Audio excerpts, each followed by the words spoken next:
ಮೂಡಾ ಹಗರಣ ಇದೀಗ ರಾಜ್ಯಾದ್ಯಂತ ಸದ್ದು ಮಾಡುತ್ತಿದ್ದು ವಿಪಕ್ಷಗಳ ಬಾಯಿಗೂ ಎಲೆ ಅಡಿಕೆ ಹಾಕಿಬಿಟ್ಟಿದೆ. ಸೈಟ್ ಹಂಚಿಕೆ ವ್ಯವಹಾರಕ್ಕೆ ಸಂಬಂಧಿಸಿ ಇದೀಗ ಮುಖ್ಯಮಂತ್ರಿ ಸಿದ್ದರಾಮಯ್ಯ ಅವರ ಹೆಸರು ಸಹ ಕೇಳಿಬಂದಿದೆ.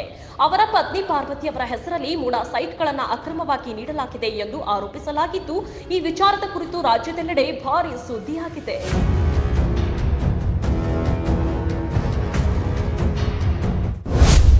₹60 ಕೋಟಿ ಕೊಡ್ಲಿ, ಸೈಟ್ ವಾಪಸ್ ಕೊಡ್ತೀನಿ ಎಂದ ಸಿಎಂ.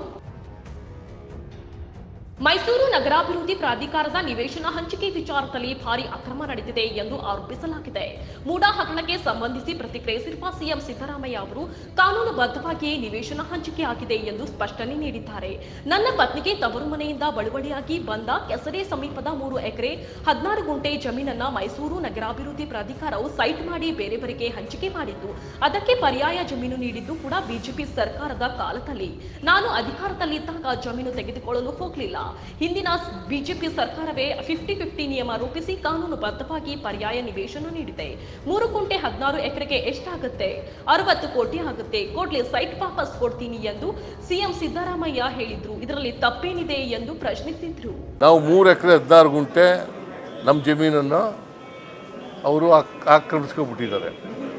ಸೈಟ್ ಮಾಡಿ ಇದನ್ನ ಹಂಚ್ಬಿಟ್ಟಿದ್ದಾರೆ. ನಮಗೆ ಕಂಪನ್ಸೇಷನ್ ಕೊಟ್ಬಿಡ್ಲಿ, ಸೈಟು ವಾಪಸ್ ತಗೊಂಡು 3 ಎಕರೆ 16 ಗುಂಟೆಗೆ ಎಷ್ಟು ಕಾಂಪನ್ಸೇಷನ್ ಕೊಡಬೇಕು ಅದು ಕೊಟ್ಬಿಡ್ಲಿ.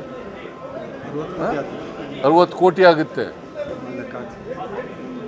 ಕೊಟ್ಬಿಡ್ಲಿ. ಹಾಗಾದ್ರೆ ಸಿಎಂ ಹೆಂಡತಿ ಯಾಕ್ರಿ ಅಕ್ರಮ ಮಾಡ್ತಾರೆ ಎಂದ ಡಿಕೆಶಿ ಗರಂ. ಮೈಸೂರು ಮೂಡಾದಲ್ಲಿ ಅಕ್ರಮ ಆರೋಪಗಳ ಬಗ್ಗೆ ಚನ್ನಪಟ್ಟಣದಲ್ಲಿ ಡಿಸಿಎಂ ಡಿಕೆ ಶಿವಕುಮಾರ್ ಪ್ರತಿಕ್ರಿಯಿಸಿದ್ದಾರೆ. ಬಿಜೆಪಿ ಸರ್ಕಾರ ಅವಧಿಯಲ್ಲೇ ಸಿಎಂ ಹೆಂಡತಿಯವರು ಜಮೀನು ಸ್ವಾಧೀನ ಆಗಿದೆ. ಅವರು ನೋಟಿಫಿಕೇಶನ್ ಮಾಡಿಕೊಂಡಿಲ್ಲ. ಸಿಎಂ ಹೆಂಡತಿ ಯಾಕೆ ಅಕ್ರಮ ಮಾಡ್ತಾರೆ? ಅವರ ಆಸ್ತಿ ಇತ್ತು, ಅದು ಹೋಗಿದೆ. ಪರ್ಯಾಯ ಸೈಟ್ ಕೊಡಬೇಕು, ಕೊಟ್ಟಿದ್ದಾರೆ ಎಂದು ಡಿಸಿಎಂ ಡಿಕೆ ಶಿವಕುಮಾರ್ ತಿಳಿಸಿದ್ದಾರೆ. ಸಿಎಂ ಹೆಂಡತಿ ಯಾಕೆ ಅಕ್ರಮ ಮಾಡ್ತಾರೆ? ಅವ್ರಿಗೆ ಯಾವುದೋ ಆಸ್ತಿ ಕಾಂಕ್ರೀಟ್ ಸೈಟ್ ಕೊಡಬೇಕು, ಕೊಟ್ಟಿದ್ದಾರೆ. ಸಿಡಿ ಫ್ಯಾಕ್ಟರಿ ಬಂದ್, ಮೂಡಾ ಫ್ಯಾಕ್ಟರಿ ಶುರು, ಎಚ್ಡಿಕೆ ಕೌಂಟರ್. ಇನ್ನು ಇದರ ಬೆನ್ನಲ್ಲೇ ಮುಖ್ಯಮಂತ್ರಿ ಕುರ್ಚಿ ಮೇಲೆ ಕಣ್ಣಿಟ್ಟವರಿಂದಲೇ ಮೂಡಾ ಹಗರಣ ಬಯಲಿಗೆ ಬಂದಿದೆ ಎಂದು ಭಾರಿ ಕೈಗಾರಿಕೆ ಹಾಗೂ ಉಕ್ಕು ಸಚಿವ ಎಚ್ ಡಿ ಕುಮಾರಸ್ವಾಮಿ ಸ್ಫೋಟಕ ಹೇಳಿಕೆ ನೀಡಿದ್ದಾರೆ. ಸಿಡಿ ಫ್ಯಾಕ್ಟರಿ ಈಗ ಬಂದ್ ಆಗಿದೆ, ಮೂಡಾ ಫ್ಯಾಕ್ಟರಿ ಶುರುವಾಗಿದೆ. ಅವರ ಪಕ್ಷದ ಅಧ್ಯಕ್ಷರೇ ಮೂಡಾ ಹಗರಣ ಹೊರತಂದಿದ್ದಾರೆ ಎಂದು ಪರೋಕ್ಷವಾಗಿ ಡಿಸಿಎಂ ಡಿಕೆ ಶಿವಕುಮಾರ್ ವಿರುದ್ಧ ಎಚ್ಡಿಕೆ ಟೀಕೆ ಮಾಡಿದ್ದಾರೆ.